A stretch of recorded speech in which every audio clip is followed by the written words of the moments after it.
All right, this is the last slide. We're doing into the New World Order by Ralph Epperson, chapter 5 and 6. They really short.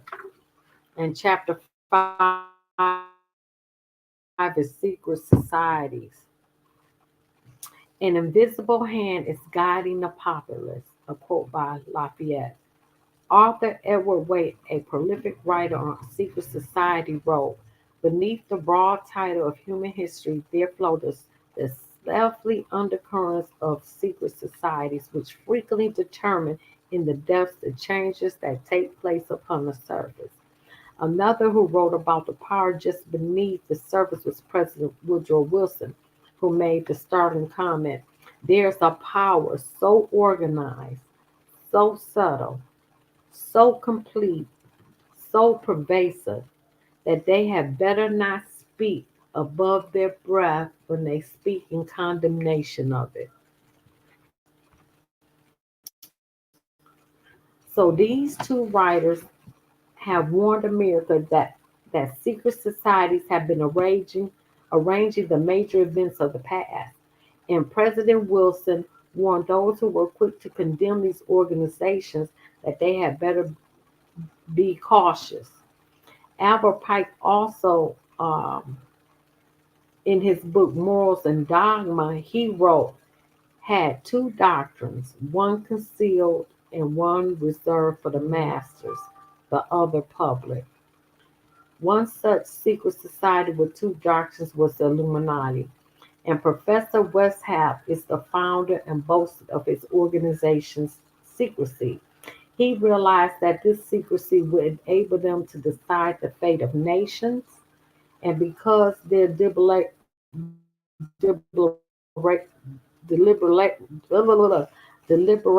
were secret, no outsider could intervene. He wrote, "The great strength of our order lies in the concealment, but it never appear in its own name, but always covered by another name and another occupation." That's why there's so many subsets or subgroups. So you got the secret societies in colleges, Skulls and Bones, Yale, that the Bushes are in. The Knights of Malta, the Bushes are in that. You got the Freemasons, the Scottish Rite. You got the Blue Lodge, the York Rite, but the Scottish Rite is the wealth, you know. Then you got shoot, the Hellfire Club. Ben Franklin was in that. Um, you got the Council of Foreign Relations, the Trilateral Commission. You have all of these, but the main concept of all these subgroups is the one world government, one world religion, and one world currency, all in Revelations. This is the whole thing. They all have this in order, even Bohemian Grove, you know. So, oh,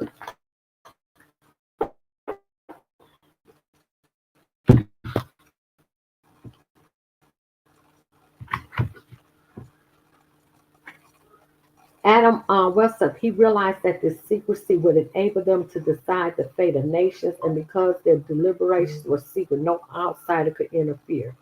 The great strength of our order lies in concealment, that it never appear. Oh, I read that already. In its own name, but always covered by another name and another occupation. Westhelp later wrote about the secrecy in a letter to a fellow member of the Illuminati.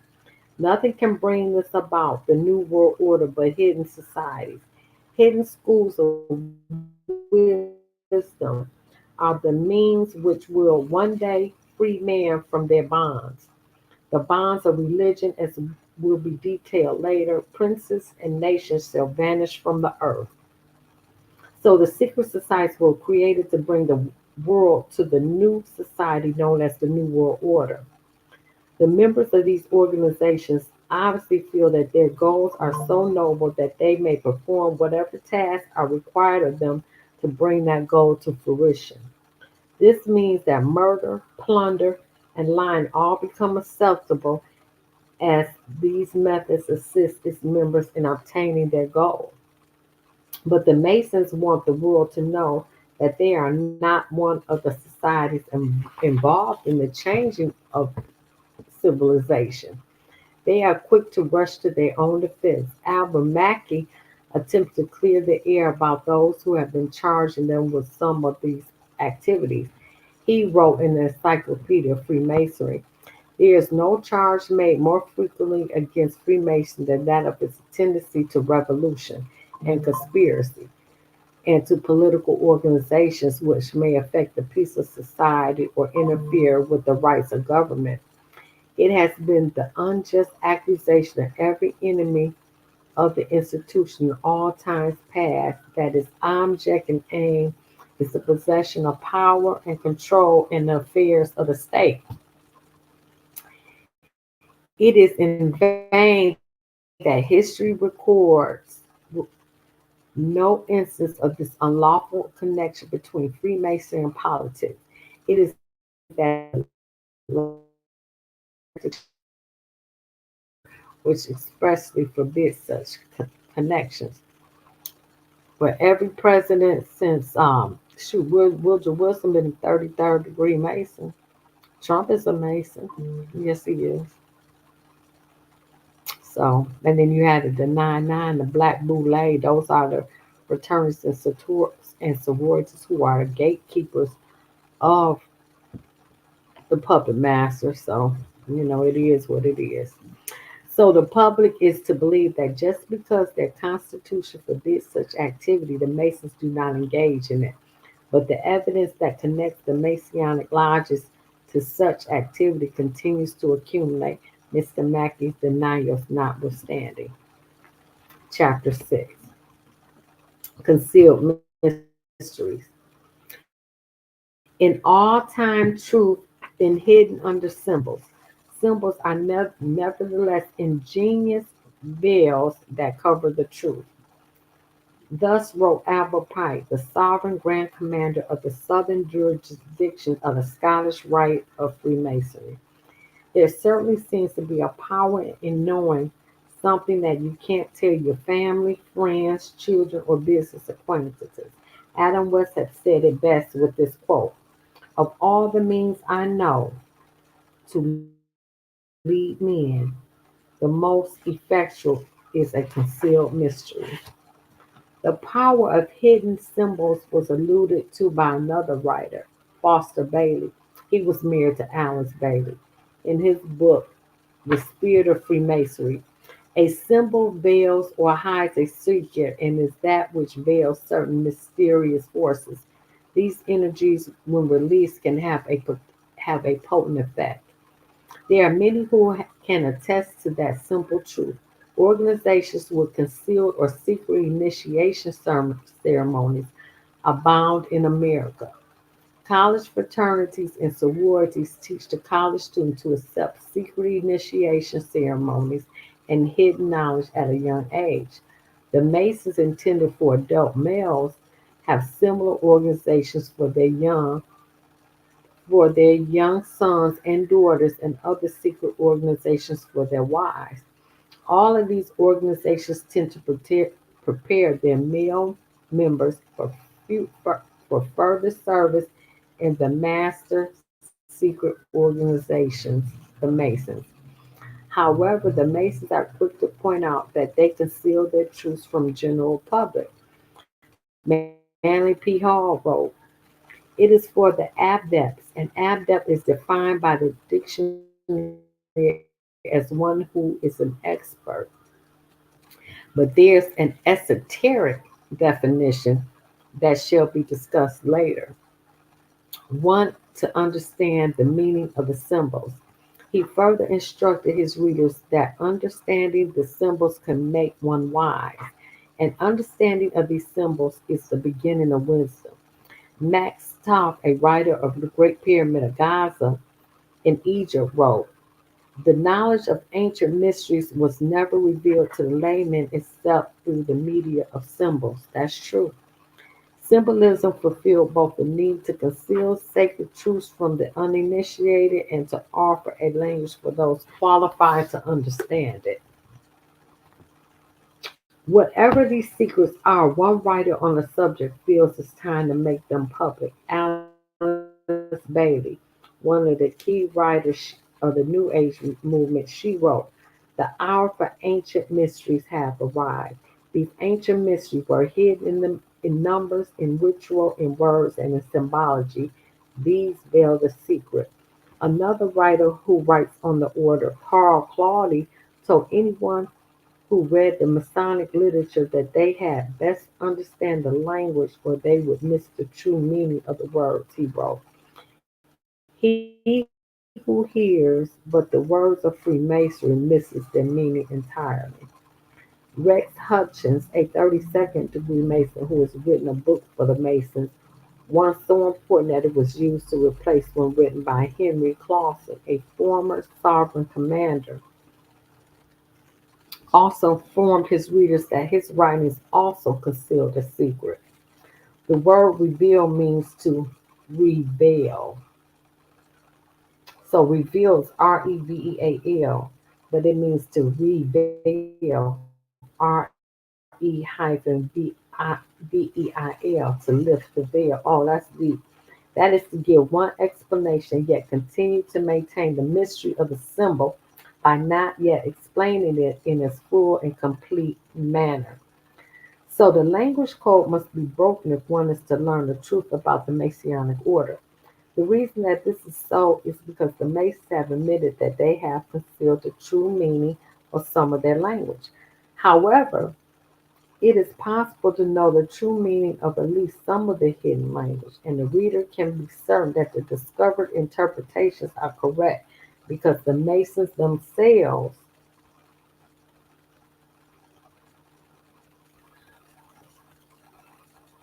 have revealed the hidden meanings of some of their symbols and some of their own literature. The secret societies that have concealed their purpose in hidden meanings conceal writings and private initiation ceremonies are admittedly powerful. One who recognized that power was Benjamin Disraeli. Oh, the Prime Minister of England. Oh, I remember him in the late 1880s, who said this in the House of Commons on July 14th, 1856. There's, there is in Italy a power which we seldom mention in this house. I mean the secret societies. It is useless to deny because it is impossible to conceal that a great part of Europe, the whole of Italy and France, and a great portion of Germany, to say nothing of other countries, is covered with a network of these secret societies. What are their objects? They do not want constitutional government, as we see the unraveling of the United States. Bam! They want to change the tenor of the land. Mm. To drive out the present owners of the soil. Agenda 2030.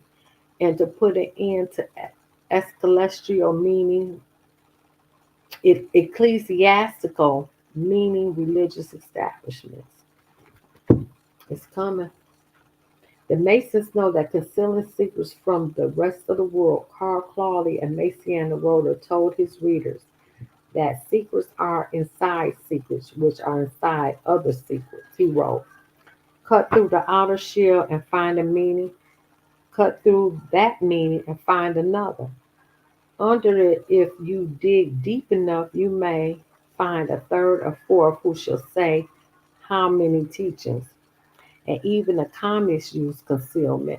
Nikolai Lenin, the Marxist communist who communized the Russian nation in the years following the Russian Revolution of 1917. We have to use any rules, dodge, trick, cunning, unlawful method, concealment, and the veiling of the truth. The use of secrecy to conceal thoughts from certain of the members of the organization or from the public is the device of those who have something to hide. That something is so horrible, so terrible that knowledge of that secret must be kept from those who will have the most to lose by the knowledge of the secret. In the case of secret societies, it is a belief in Lucifer, also known as Satan, the devil. In the case of communism, it is the truth that people living in communist nations know that the system does not work. But those in non-communist nations targeted for a communist government are not yet to learn the simple truth. They are to be told that the system is the culmination of man's upward search for a perfect society, and they must be deluded into believing that there is no cost in the change from their current form of government to the communist form. Mm, mm, mm. But history has recorded the brutality of communists and the fact that millions of people have had to be unalive as the communists instilled this form of government. The evidence to support the contention will be discussed later in the study. Secrecy is certainly not part of the Christian religion. It is possible to know that nothing that Jesus said has been hidden from Christians. He told the high priest in John 18:20, and in secret have I said nothing. The intentional concealing of an organization's beliefs and purposes by the use of hidden language and concealed symbols is reserved primarily to the secret societies, and the nationwide Masonic lodges are indeed a secret society. The Masons know they must conceal their horrible secret from the people. That secret is simply the fact that the certain of their members worship Lucifer. Yep. And that they keep that secret from overwhelming majority of their own members, and certainly the public is not to know the fact. And the evidence to support that conclusion is ample, but only to the one who cares enough to look for it. Like, share, comment, subscribe, leave a comment. Good night. I'm tired.